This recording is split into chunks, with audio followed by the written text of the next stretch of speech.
Hello guys, आज हम start करने वाले हैं क्लास 10 की इंग्लिश के ग्लिम्पसेस ऑफ इंडिया के पार्ट 2 कुर्ग की short summary. Guys, Coorg chapter में कुर्ग के बारे में बताया गया है। कुर्ग बहुत खूबसूरत जगह है जो मैसूर और मैंगलोर के बीचों बीच बसी हुई है।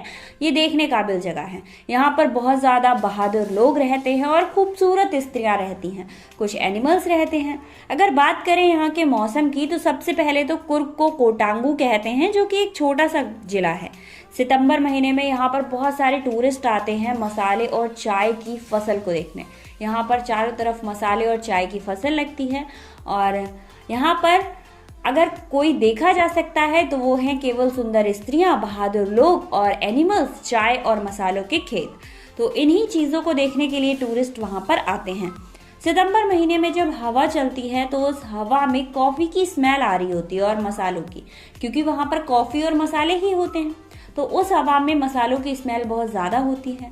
अब कुर्ग के लोगों के लिए एक स्टोरी बताई जाती है कि इन लोगों की उत्पत्ति कैसे हुई थी। तो बताया जाता है कि मिस्र और अरबी लोगों से मिलकर इनकी उत्पत्ति हुई थी। एक्चुअली ओजरलैंड की जो फौज थी उसकी एक टुकड़ी यहाँ रह गई थी और किसी कारणवश वो वापस नहीं जा पाए थे, तो उन्होंने कुर्ग की लेडीज से शादी करके अपनी फैमिली को आगे बढ़ाना स्टार्ट कर दिया।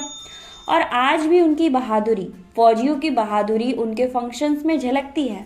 वो अपनी बहादुरी का प्रदर्शन अपने फंक्शन में करते हैं और उनकी औरतों की खूबसूरती भी उनके बच्चों में दिखाई देती है। अरब उत्पत्ति कोटवा द्वारा पहने गए लंबे कोट, मतलब कुछ लंबे लंबे से कोट थे जो उनकी खुफिया ड्रेस थी, जिसको कूपिया कहा जाता था। क्या कहते थे? कूपिया। यह अरबी और कोटांगू द्वारा पहने जाने वाली खुफिया तरह की एक ड्रेस थी जो वो खुफिया तौर पर पहना करते थे। अब बात आती है कि भाई कुर्ग तो बहुत हो गया, यहाँ के लोग आखिर थे कैसे? तो कुर्ग के लोग बहुत ज्यादा अच्छे थे। जब भी बाहर से कोई बंदा जाता तो उसका आदर सम्मान करते और अपनी पुरानी जनरेशन, अपने बूढ़े परदादा की स्टोरियां सुनाते, उनकी बहादुरी के किस्से उन लोगों को सुनाया करते थे। भारतीय रेजिमेंट में आज भी जो सबसे सम्मानित हिस्सा है वो कुर्गी लोगों से बना हुआ है। आर्मी चीफ जनरल करियप्पा कुर्गी थे। आज भी भारत में कोटवा एक अकेले ऐसे व्यक्ति हैं जिन्हें बिना लाइसेंस के हथियार रखने की परमिशन दी गई है। और गाइस, वो लोग बिलोंग कहाँ से करते हैं? वो कोटवा बिलोंग करते हैं कुर्ग से, और क्योंकि वो बहुत ज्यादा बहादुर हैं इसीलिए उन्हें हथियार रखने की परमिशन दी गई है बिना लाइसेंस के।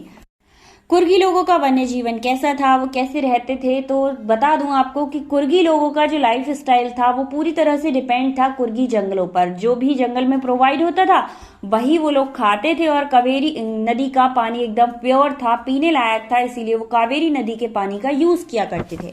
क्योंकि कावेरी नदी का जो पानी है वो हमेशा चलता रहता है, तो उसमें एक ताजा पानी में पाए जाने वाली मछली पाई जाती थी जिसका नाम होता है महाशीर। महाशीर मछली कावेरी नदी में पाई जाती थी। और उस कुर्ग के आसपास जो गिलहरियां थी, बंदर थे, मधुमक्खियां थी, तितलियां थी, वो सारी चीजें वहां पर देखने को मिलती थी। क्योंकि वो एक झरने जैसा भी था जो खूबसूरती को बढ़ाता था और पानी पीने के लिए सारे एनिमल्स उस तालाब के चारों ओर ही रहा करते थे। इसीलिए शायद कुर्ग को स्वर्ग जैसा कहा गया है, क्योंकि वहां पर पूरे नेचर की खूबसूरती समाई हुई थी। वहां पर एनिमल्स, नेचर की खूबसूरती और इंसानों की खूबसूरती भरपूर मात्रा में थी, इसीलिए वो स्वर्ग बन चुका था। वहां पर जो महावंत होते हैं ना, जो हाथियों को पालते हैं और उनको नहलाने ले जाते हैं, तो उन्हें महावंत कहा जाता है। महावंत अपने हाथियों को लेकर कावेरी नदी में नहलाने लाया करते थे और हाथी उस नदी में काफी एंजॉय करते थे।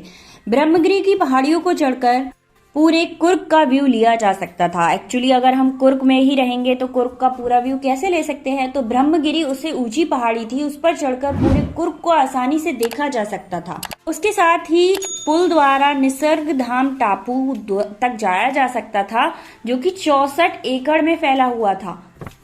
भारत के बौद्ध धर्म के भिक्षु यहाँ पर वाइला कूपे में रहते थे और कोई भी इंसान इन्हें आसानी से लाल, गेरुआ या फिर सफेद कपड़ों में देख सकता था, क्योंकि ये बौद्ध भिक्षु थे, इसीलिए इनका यूनिफॉर्म इन्हीं कलरों में रहता था।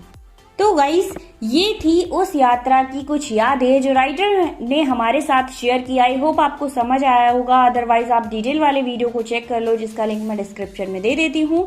क्लास 10 के जितने भी समरी हैं वो सारे डिस्क्रिप्शन में मेंशन कर दूंगी। अदरवाइज आप किसी और क्लास से हैं तो उसके लिए आप मेरा चैनल जाकर चेक कर सकते हैं। सारे वीडियोस प्रोवाइड हैं। Thank you so much. मिलते हैं नेक्स्ट वीडियो में।